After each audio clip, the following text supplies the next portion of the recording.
A Adriana Biroli está conosco aqui, vem nos visitar e vem estender esse convite para que você logo mais esteja no Teatro Colinas. Adriana, obrigado pela presença. Bom dia, obrigada pelo espaço.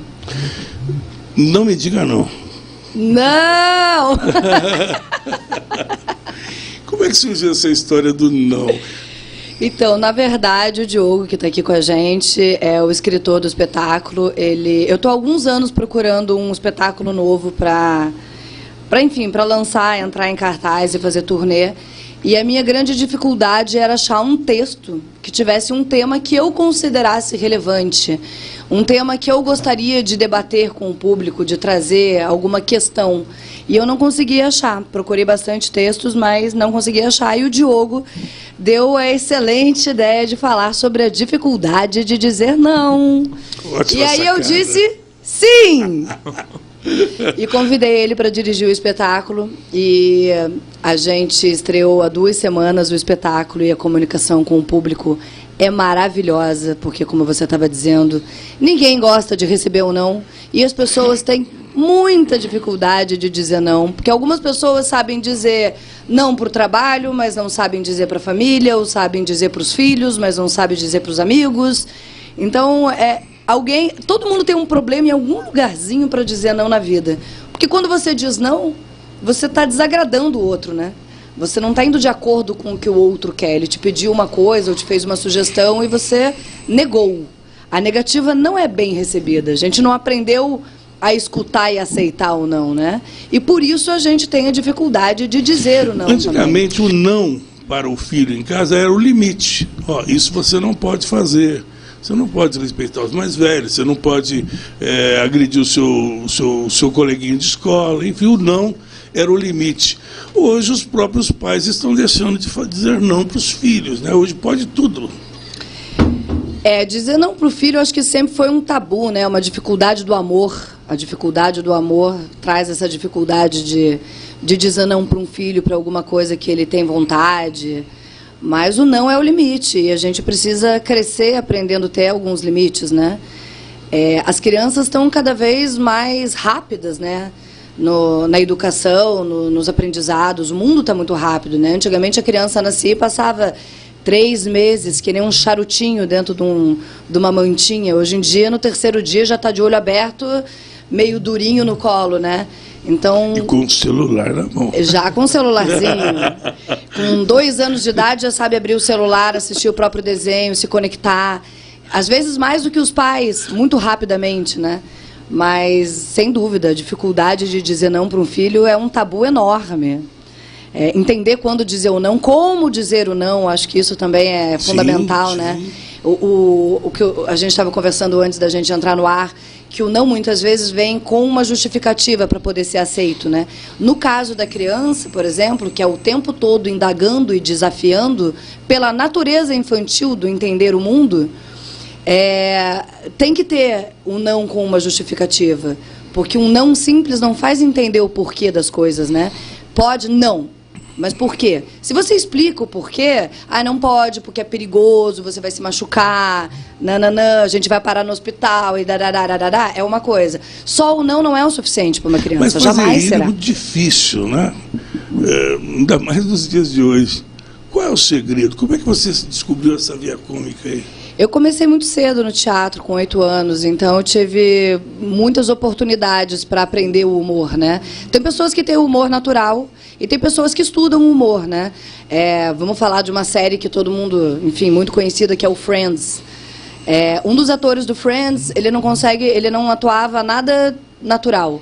Todos os movimentos dele, que era o Ross, né, o personagem do Ross, todos os movimentos dele eram calculados. E a comédia, em geral, ela tem uma métrica funcional. Mas, para mim, particularmente falando, além de, com o tempo, ir descobrindo os tempos do espetáculo, do humor do espetáculo, que varia de público para público, isso é uma questão que cada dia... Tem gente que fala que teatro é todo dia a mesma coisa? Absolutamente não. O teatro, cada dia é uma coisa, cada dia é um público. E o tempo do público é um, então... por mais que exista uma métrica ou uma coisa certa, cada dia uma coisa funciona, porque depende de quem está recebendo a informação que a gente está dando. Então, para mim, o mais importante, independente do humor, independente do drama ou da tragédia, enfim, que a gente está fazendo, é ter um bom texto.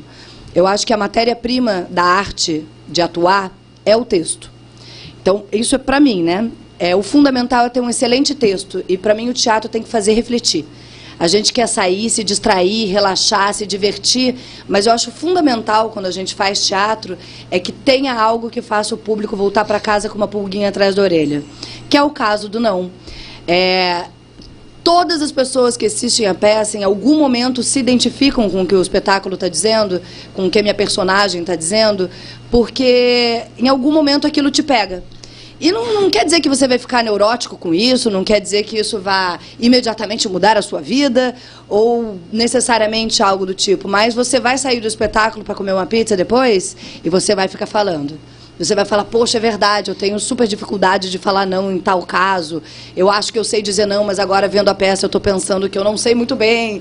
Isso acaba acontecendo, a gente já teve algumas experiências, e até encontrando com o público no final do espetáculo, em restaurante, olha, o debate rende horas e horas e horas e horas. Estava falando a respeito do texto, é fundamental. Nós tivemos o caso histórico do Arnaud Rodrigues, que além de cantor, ator, mas um grande redator. E ele, tanto na Globo como depois, quando ele foi com Carlos Alberto para a praça, os grandes personagens todos tinham o texto do Arnaud Rodrigues, que tinha um humor muito... ele conseguia flertar com o público mais sofisticado, como o humor mais pastelão. Ele tinha essa facilidade. Então, baseado nisso, quero até dizer para o Diogo que foi uma grande sacada, né? Esse do Não realmente tem que ter realmente um feeling diferenciado para perceber, pegar numa simples palavra o quanto ela pode ser ter uma dimensão tão grande na vida das pessoas. Não? Parabéns. Obrigado. Bom dia a todo mundo que está ouvindo aí a gente aqui. Exatamente, e aproveitando o gancho do drama e da comédia, não só como o tema do Não, os meus textos eu procuro colocar dentro tudo dentro, porque mesmo o que a gente ri é o drama do personagem.